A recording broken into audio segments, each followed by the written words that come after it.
Manipur University की NSS cell ने SHINDUNA Dr. BHIMRAO RAMJI AMBEDKAR की MAPOK KUMON Thouram लोइनाना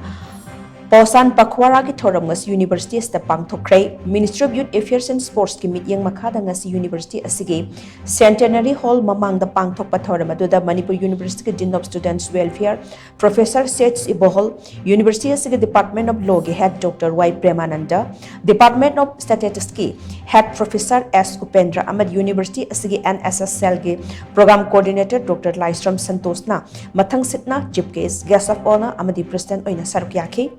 NSS की इसे सक्तुना होंदोखिबा थौरम मदुदा यूनिवर्सिटी असगे dean of students welfare professor सेट्स इबोहन लुचिंगदुना डॉक्टर भीमराव रामजी अंबेडकर की फोटो दाहिकत लेकत तमदुना इकाई खुमनब उतखी लोनेना प्रोफेसर सेट्स इबोहन लुचिंगदुना इंडिया की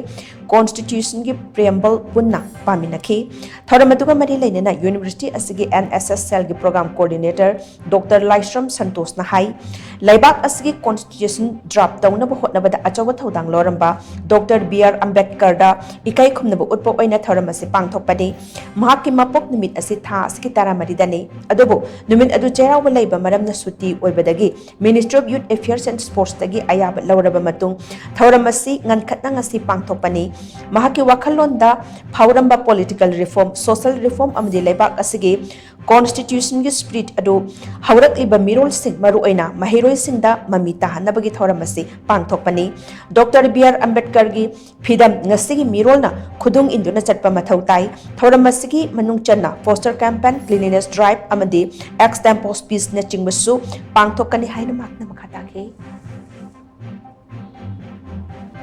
Dr. BR AMBEDKAR na mana pamamba magi spirit koina kamaina khogi angang sing inkhaliba sata sing mamita hansige haibagi wakalunda poster campaign lam yam chawna tawjagani adugi matungda magi spirit ki matungina akogi wakhana si clean oidabi yati haibagi wakalun yam chawna lerami wakhan je clean oinabagi wakalunda akoin Manipur University campus da koina sata sing punna clean drive anama ngasi function asigi hek loibaga akoigi poster campaign je loibaga clean drive am tawjagani clean drive se hek loibaga akoina sata sing se gather tor matungda akoina magi tawriba observation asigi tamakta sata singi site gi akoina sinjabasi ex tempo speech ama thamjari masi competition mode ni masi competition mode sida akoina mahakna forumba wakhalun sigi matangda sata singi magi mode magi knowledge magi ethical mayam dun phongto aga magi mami adu amuke hena sata singda phau nabi da magda akoina masi sinjabani